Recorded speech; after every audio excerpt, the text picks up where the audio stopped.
Tema que veremos el día de hoy es, fuimos creados para servir a Dios. Fuimos creados para servir a Dios.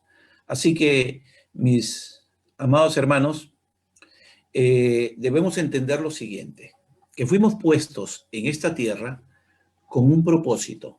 Escuchaba la canción y el propósito lo aclara muy bien el canto. Fuimos creados con el propósito de servir a Dios y a los demás. Dios no nos formó individualmente para que hiciéramos un aporte singular, digamos, particular de nuestras vidas. Dios nos redimió y me redimió también a mí para que hiciéramos su obra santa. Yo creo que ese es el propósito principal. No somos salvos por buenas obras, sino para hacer buenas obras. En el reino de Dios tenemos un lugar nosotros, cada uno de nosotros, tenemos un propósito, un rol y una función que cumplir cada uno. Esto le da a tu vida, a mi vida, un gran valor y significado. Una vez que hemos sido salvados, Dios intenta usarnos en sus planes. Él nos tiene a cada uno de nosotros un ministerio en la iglesia, allí donde estamos, allí donde decidimos un día ser parte. Nos ha dado allí una misión, no solo en ese lugar, sino también esto trasciende al mundo. Estas son las buenas obras de las que va a hablar el texto bíblico que vamos a usar ahora. Efesios 2:10 es el texto que usaremos para ilustrar y para desarrollar nuestro tema. Dice así: porque somos hechura de Dios, creados en Cristo Jesús para buenas obras, las cuales Dios dispuso de antemano a fin de que las pongamos en práctica. Eso dice Efesios 2:10. Efesios 2:10. Para el desarrollo de este tema, de este tema del servicio, hoy vamos a utilizar la palabra formar, que por supuesto no es igual, no es lo mismo que crear. Pero entendemos que para formar algo o darle forma a algo, tiene que hacerse a partir de algo que ha sido ya creado. Dice Job 10:8, tú me hiciste con tus propias manos, tú me diste forma. Eso dice Job 10:8. Al formar Dios al hombre, lo hizo especial. Recordemos esto siempre, no somos productos u objetos fabricados en una línea de producción, ni ensamblados, ni producidos en serie, ni por lotes, no. Nosotros, cada uno de nosotros somos diseños especiales, hechos a la medida. No somos hechos en esas cantidades industriales, porque somos originales, especiales para Dios, cada uno de nosotros. Eso somos. Dios nos formó, Dios te formó antes que nacieras. Planeó cada día de tu vida para apoyar su proceso, todo este proceso para formarte. Nada de lo que pases en tu vida es irrelevante. Él usa todo eso para formarte, para que ministres a otros. Y mientras escuchaba, como les decía la canción, de eso se trata, de dar ese servicio también a otros. Y te forma para servirlo a Él, solo a Dios, porque Dios en todo este proceso no desperdicia nada. Dios nos ha dado habilidades, nos ha dado intereses, talentos, dones, una personalidad y experiencias para usarlos solo para su gloria.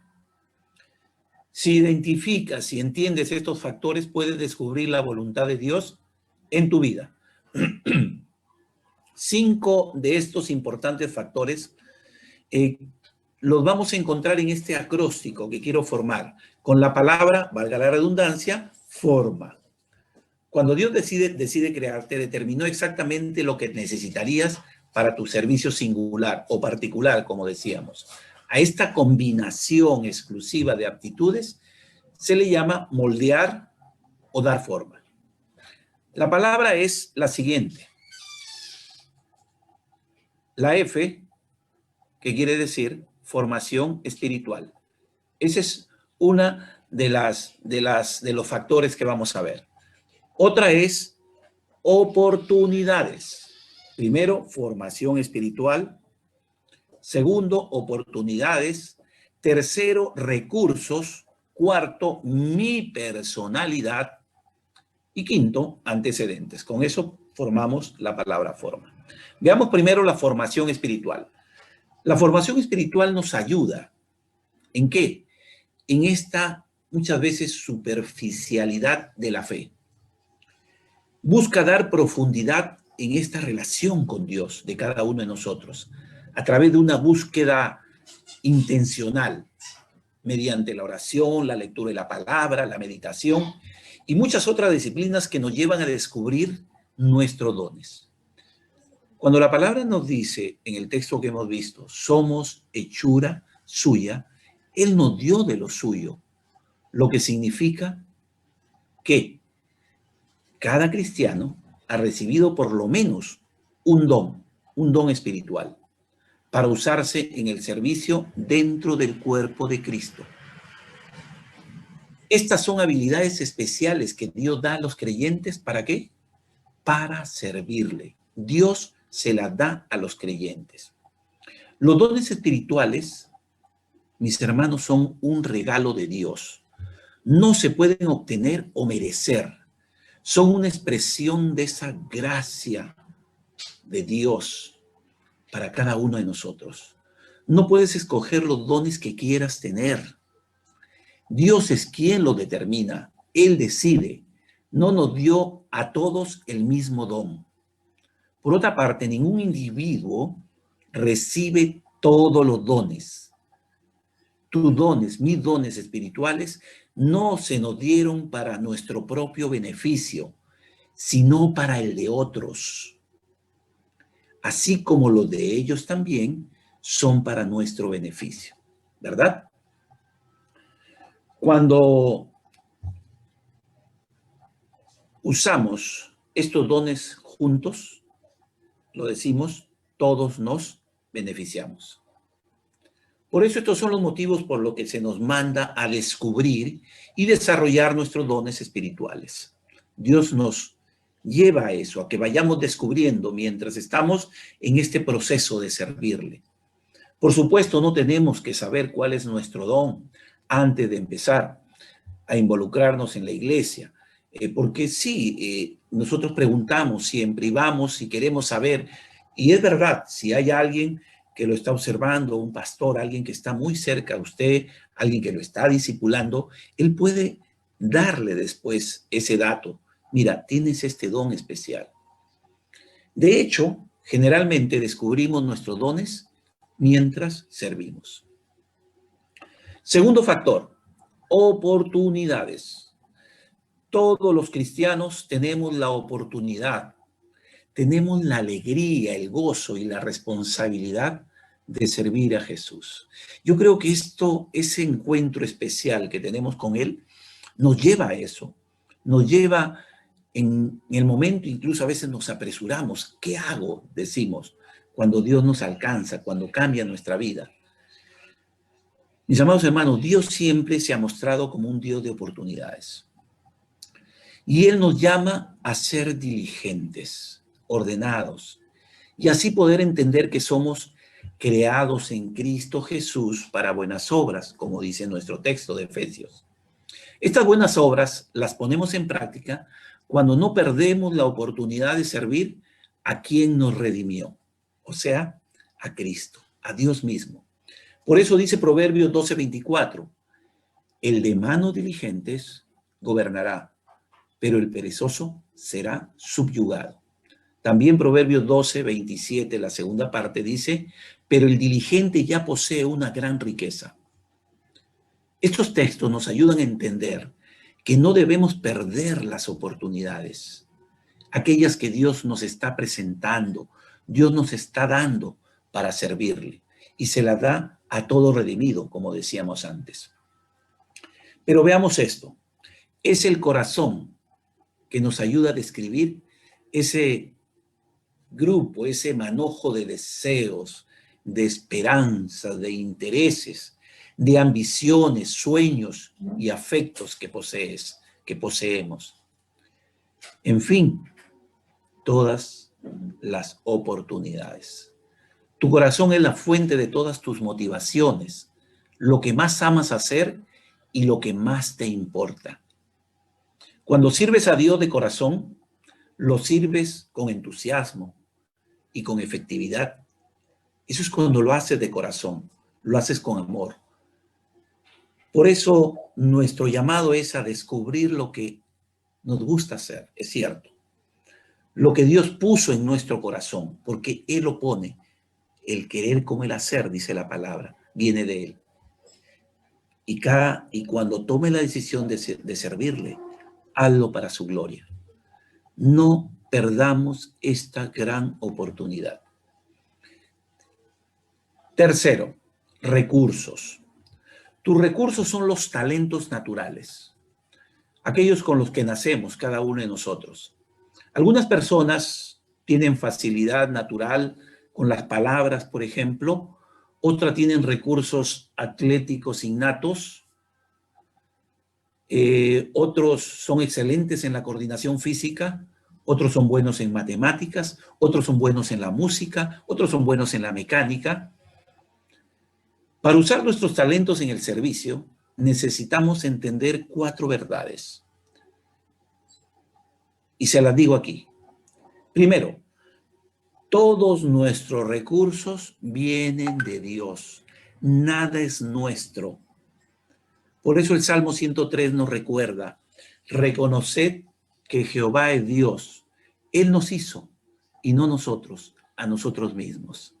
Segunda verdad, cada recurso puede usarse para la gloria de Dios. Y dice 1 Corintios 10:31, si pues coméis o bebéis o hacéis otra cosa, hacerlo todo para la gloria de Dios. Cuidado con robarnos por pretender quitarle la gloria a Dios. Es imposible.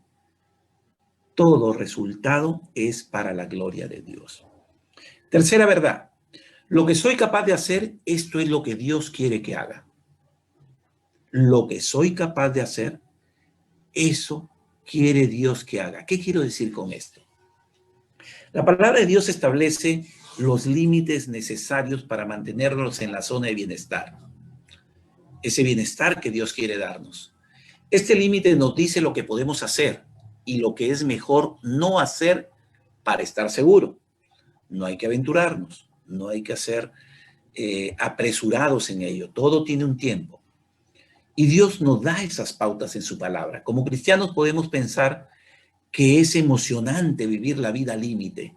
Y eso es lo que sucede ahora con la juventud, con todos estos deportes, por ejemplo. Nos gusta la imagen de sí, ese soy yo, ¿verdad? Viviendo al límite siempre. Se ha vuelto una forma popular de ver la vida. Pero Dios no quiere eso. Dios no quiere que vivamos al límite, porque si vivimos en el límite, entonces no tendremos ese margen de error necesario para la corrección. Un ejemplo claro nos dan por las autopistas, aquellas líneas que vemos en ellas, uno a cada lado y uno en el centro. Y cuando usted maneja, usted se da cuenta y eso le da seguridad. Estas líneas proporcionan márgenes para esta seguridad mientras conducimos. Si nos pasamos de la línea de un lado, nos iremos de repente al barranco. Si cruzamos la línea del medio, nos podríamos matar encontrándonos con otro vehículo que viene en sentido contrario. Nos gustan estas líneas, ¿saben por qué? Cuando manejamos en la autopista, porque nos ayudan a mantenernos a salvo. Son muy importantes. Por eso Proverbios 3, 5, 6 nos manda a que mientras recorramos esta vida cristiana, sirviéndole a Dios, Proverbios 3, 5, 6 nos dice, confía en el Señor de todo corazón y no en tu propia inteligencia. Prudencia, dice otra versión. Reconócele en todos tus caminos y Él allanará tus sendas. Él hará el camino perfecto. Otra verdad, y la última, la cuarta, si no uso estos talentos Los recursos, ¿qué pasa? Se pierden. Y aquí yo creo que la parábola de los talentos nos ilustra muy bien esta verdad. Ahí en Mateo 25, 14, 30. No lo leo todo, pero sí leo esta última parte, que es la que se le dice al que se le dio 10 talentos y los tuvo guardados y al final se los regresa, ¿verdad? Al Señor. Dice, pero su Señor le contestó, siervo malo y perezoso. Así que sabías que cosecho donde no he sembrado y recojo donde no he esparcido, pues debías haber depositado mi dinero en el banco para que a mi regreso lo hubiera recibido con intereses.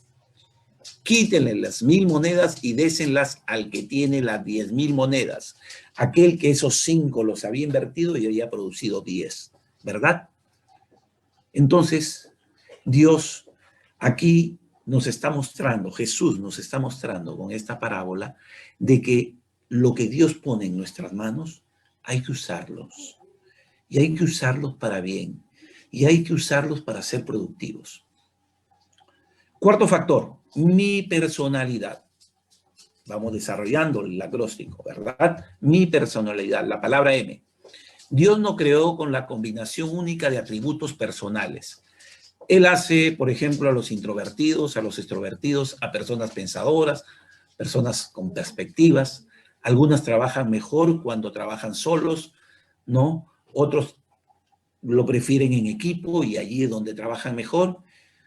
Así que la Biblia nos habla de ello. Dice que Dios obra a través de personas diferentes, en maneras diferentes, pero siempre es el mismo Dios quien cumple su propósito a través de todas estas diferencias, a través de ellos. Y eso lo hizo Jesús con sus 12 apóstoles, diferentes totalmente, ¿verdad?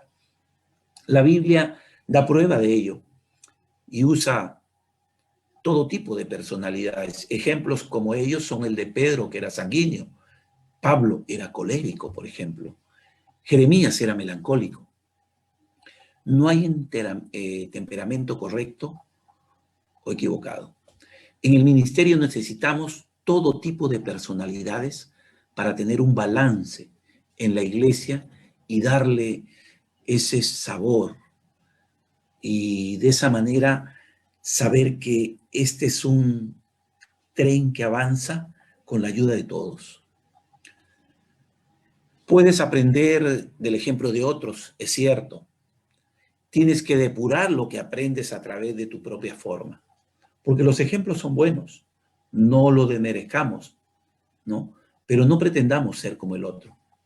Cuando ministras de manera congruente con la personalidad que Dios te dio, experimentas una realización personal. Yo creo que cada uno en lo suyo. Y eso nos hace especiales delante de Dios. Eso nos da satisfacción. Y eso nos hace ver que podemos llegar a ser productivos frente a lo que Dios demanda de nosotros. Dice 1 Corintios 12:6, hay diversas funciones, pero es un mismo Dios el que hace todas las cosas, ¿verdad? Y por último, la palabra A de la palabra forma es antecedentes. Tú has sido formado por tus antecedentes en la vida. ¿Qué quiere decir esto? Que las experiencias que tuviste y estaban fuera de tu control en el pasado, muchas veces fueron permitidas por Dios. Uno se da cuenta, yo me doy cuenta, cómo Dios en medio de a veces haber tenido una vida disoluta y de haber pasado situaciones adversas, sabía, después ahora en la vida cristiana, me doy cuenta de que Dios estuvo allí siempre. Y él estaba ya preparando para cumplir ese propósito, para cumplir esa forma, ese moldearte, ese moldearme. Para determinar tus formas para servir a Dios, debes examinar 6 tipos de experiencias, viendo estos antecedentes. Porque esto tiene que ver con tu vivencia, con, primero, las experiencias familiares. Aquí te puedes preguntar, no vamos a hablar mucho sobre ello por cuestión de tiempo, pero una pregunta que me ayuda a ello es, ¿qué aprendiste al crecer con tu familia? Usted mismo se puede responder, nos podemos responder, ¿qué traemos de nuestra familia? Otro antecedente es el educacional. Y aquí nos preguntamos, ¿cuál fue la materia, por ejemplo, favorita en la escuela? Uno dirá matemáticas, no, a mí me gustó historia, a mí filosofía. Las vocacionales, por ejemplo. Y aquí la pregunta que salta es, ¿en cuál trabajo has sido más eficiente? ¿Y cuál trabajo has disfrutado más? Aquí vienen las espirituales. ¿Cuál fue tu momento más importante con Dios? Que cada uno de nosotros lo tiene. En el ministerio, ¿cuánto has sido servido a Dios en el pasado? ¿Cuánto has servido a Dios en el pasado? ¿Hasta dónde te diste en el ministerio? ¿O todavía te falta? ¿O todavía hay un tiempo que darle? Todavía hay cosas que darle a Dios. Pero también hay una experiencia dolorosa de la vida. Y aquí nos preguntamos, ¿qué has aprendido de los problemas, de aquellas lesiones, de aquellos aguijones, de aquellas pruebas, de aquellas tribulaciones, como le dice la palabra? Y aquí hacemos hincapié en esta última experiencia, porque las experiencias dolorosas, mis amados hermanos, la que Dios usa en la mayoría de las veces, son para prepararnos para el ministerio. Dios no desperdicia el dolor. El ministerio más grandioso surgirá de tu dolor más grande. El ministerio más grandioso va a surgir de tu dolor más grande. ¿Quién puede, por ejemplo, ayudar al alcohólico a superarse? Es alguien que haya luchado también contra este demonio y logró su libertad. Alguien que rompió esas cadenas puede ayudar a un alcohólico. ¿Qué mejor apoyo para una esposa cuyo esposo la dejó por un romance que el de una mujer que ya pasó por esta agonía, que ya tuvo una experiencia de estas? Y yo creo que cada uno de ustedes en este momento se está dando cuenta cuánto puede dar. Dios permite que atravieses por experiencias dolorosas para equiparte, para que ministres a otros. Dios nos consuela en nuestro problema de manera que podamos consolar a otros cuando otros están en problemas. Debemos consolar al otro como Dios lo hizo también con nosotros. Acordémonos, ¿qué hizo Dios de nosotros? ¿De dónde nos sacó? Las experiencias que más te han dejado resentido y lastimado en la vida, la que has ocultado a veces y has olvidado, son las que Dios quiere que uses para ayudar a otros. Ellas son tu ministerio muchas veces. Para que Dios use tus experiencias dolorosas, mi amado hermano, mi amado amigo, debes estar dispuesto a compartirlas. Debes dejar de cubrirlas y honestamente admitir tus faltas y temores. Así tu ministerio va a ser efectivo.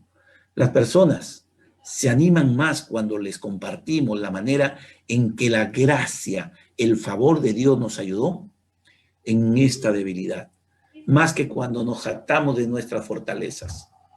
Porque allí es donde se aprende, allí es donde se forja el Hijo de Dios, en las dificultades. Por eso, la recomendación es: usa tu dolor para ayudar a otros. Recuerda, no es lo que te pasa a ti, es lo que haces con lo que te pasa. No se va a quedar usted en el lamento, no. Que aquello que pasé sirva para levantar a otro. Esta semana hemos escuchado muchos testimonios en el musical que tuvimos y vemos con mucha satisfacción que algunos hermanos, muchos, abrieron su corazón y experimentaron esto, porque yo creo que ahí estuvieron bendiciendo a muchos. Vamos concluyendo. Dice 2 Timoteo 2:15, esfuérzate por presentarse a Dios aprobado como obrero que no tiene de qué avergonzarse y que interpreta rectamente la palabra de Dios. Este es lo que le dice Pablo a Timoteo. Esfuérzate para presentarte a Dios aprobado como obrero que no tiene de qué avergonzarse. La mejor manera, mis hermanos, de vivir tu vida es sirviendo a Dios. Y este servicio tienes que hacerlo de acuerdo a tu forma, para lo cual debes descubrir tus dones. Aprender a aceptarlos, porque Dios quiere que aprendamos a aceptarlos y a disfrutarlo de modo que pueda desarrollarlos a su máxima expresión. ¿Por qué digo aceptarlos? Porque muchas veces, y a veces el enemigo se aprovecha de ello, estamos anhelando lo que otro tiene. Y ya dijimos antes, a todos Dios no nos hizo iguales. Disfrutemos de aquello que Dios nos ha dado. Dios quiere que descubras y aceptes tu forma en particular. Comienza a encontrar y clarificar lo que Dios quiere que seas y hazlo. En primer lugar, evalúa tus dones, tus recursos. Luego considera las oportunidades y tu personalidad. Y por último, examina tus antecedentes. Oremos. Padre amado, yo te doy gracias por tu palabra. Gracias, Señor, por este precioso pilar, Señor, que nos sostiene y está dentro de este propósito grande tuyo para tus hijos, que es el servicio. Gracias por cada uno de mis hermanos. Pero quizás pueden haber aquí oyentes, amigos, que nunca experimentaron esta gracia de recibir a Cristo en su corazón. Y aún más, no tuvieron la oportunidad todavía, no la tienen, de servirle y de experimentar el gozo que tú pones en el corazón. Padre, gracias por cada uno de ellos. Y aquellos que no te conocen y que quieren experimentar, quieren hacer propia esta experiencia, les decimos que Cristo está tocando la puerta. Y solo Él espera que abras tu corazón y le digas, Señor, te acepto como mi único Salvador. Y me arrepiento de esta vida pasada. Me arrepiento de todas estas circunstancias y situaciones que viví y que no te agradaron. Y ahora quiero hacerlo para la gloria y honra de tu nombre. Recibe mi vida, Señor. Te lo pido y te lo ruego. En el nombre de Jesús. Amén y amén. Damos gracias a Dios, hermanos. Y si usted es alguno de los amigos que nos acompañó en esta noche, lo único que le pedimos es que allí en el buzón del Face ponga su nombre y diga, yo hice esta oración, que le estaremos llamando para que usted también pueda tener esta experiencia, primero de ser salvo y después tener la oportunidad de servirle al Señor. Dios le bendiga, mis hermanos.